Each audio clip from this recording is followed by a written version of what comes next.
Hello there, beautiful soul. Welcome to this space where we're going to have a heart-to-heart conversation about something that's been quietly holding you back. Something so powerful, yet so misunderstood. I'm so glad you're here today because what we're about to explore together is not just information. It's transformation waiting to happen.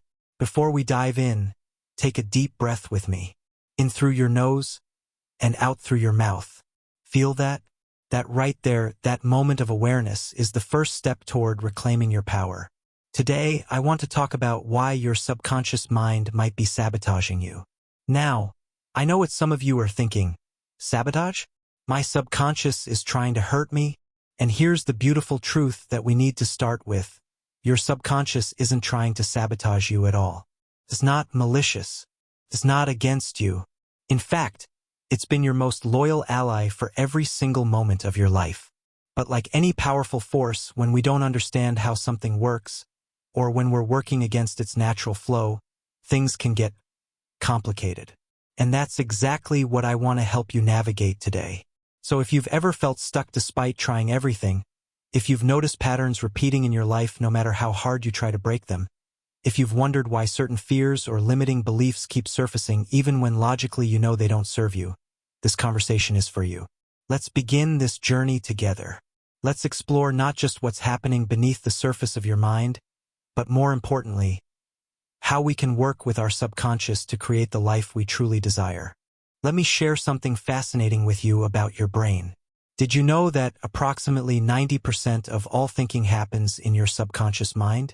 That's right, nearly 9 out of 10 thoughts, decisions, and reactions occur without your conscious awareness. Think about it. When you wake up in the morning, what are the first things that happen before you even open your eyes? Your body knows how to breathe on its own. Your heart beats automatically.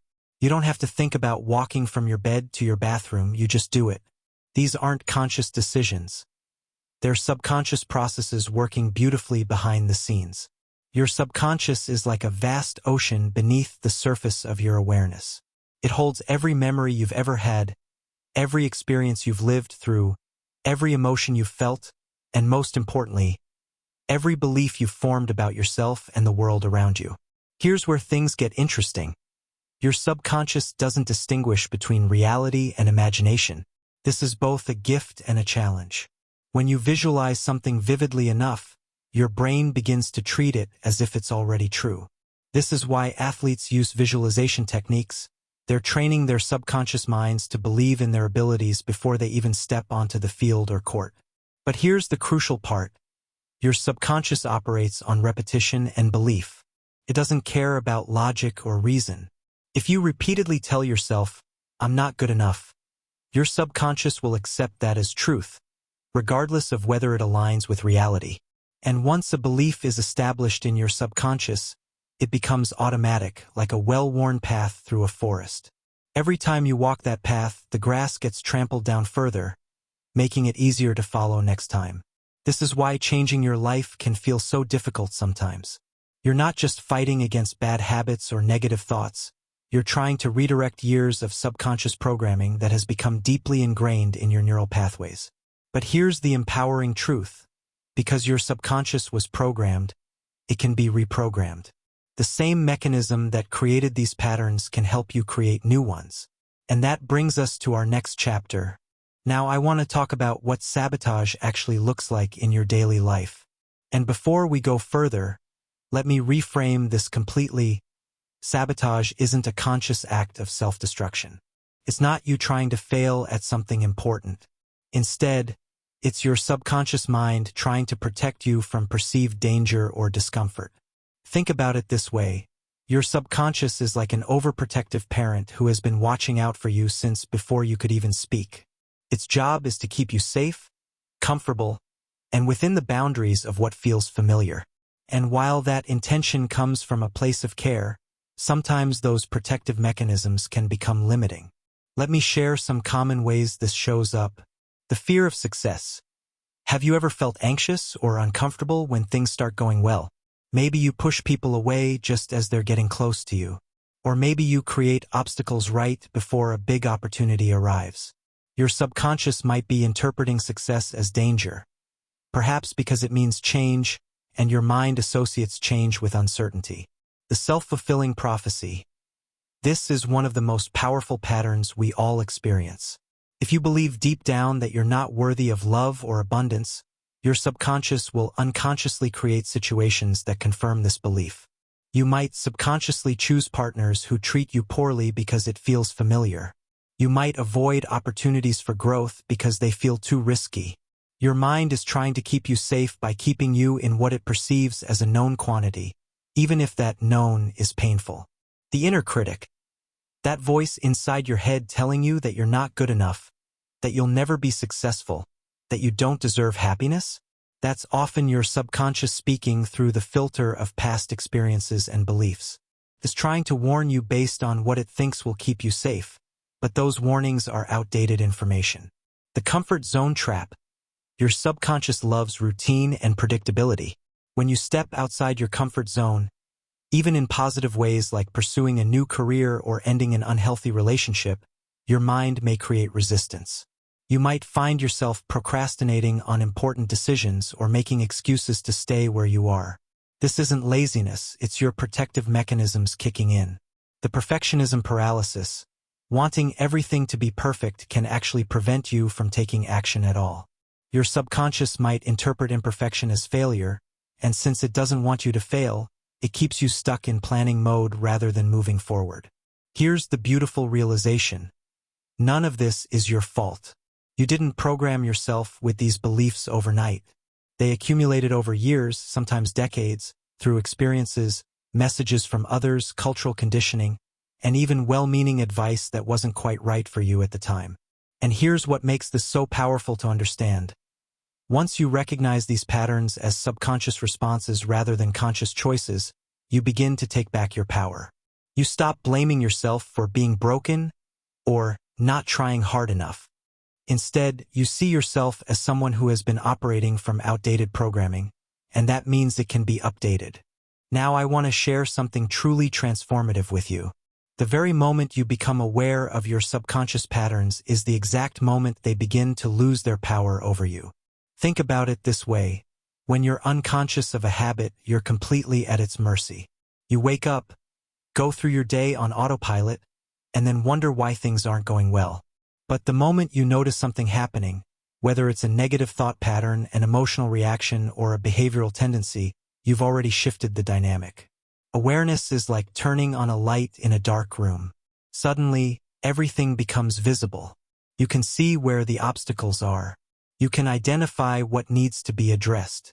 And most importantly, you realize that you have choices now, choices that weren't available when you were operating unconsciously. Let me give you an example. Imagine you notice that every time someone criticizes your work, you immediately feel a surge of shame and start doubting yourself. Before awareness, this reaction would happen automatically. You'd feel the emotion, maybe even act on it by withdrawing or overcorrecting. But now, with awareness, you can pause.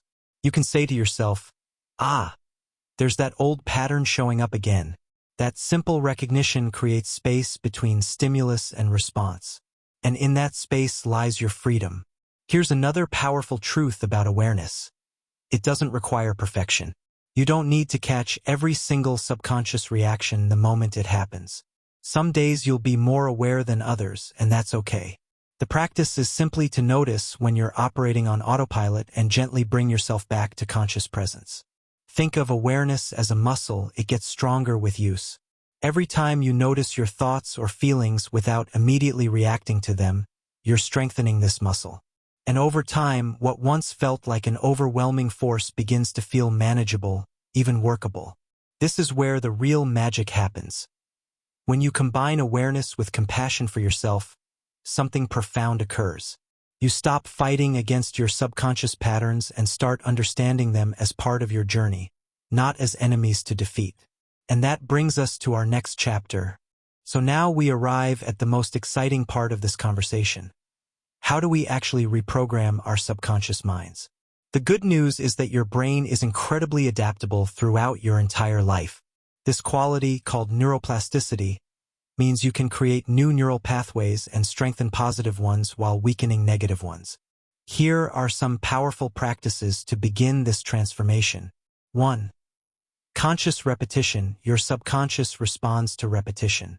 If you want to change a belief or pattern, you need to consistently feed your mind with the new information. This doesn't mean forcing yourself to believe something that feels untrue. It means gently introducing new perspectives through affirmations, visualizations, and intentional thoughts.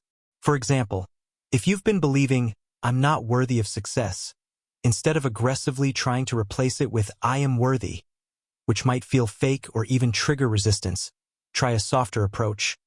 "I am becoming more aware of my worth every day." Or, "I am learning to trust that I deserve good things." 2. Visualization and mental rehearsal. As I mentioned earlier, your brain doesn't distinguish between vividly imagined experiences and real ones.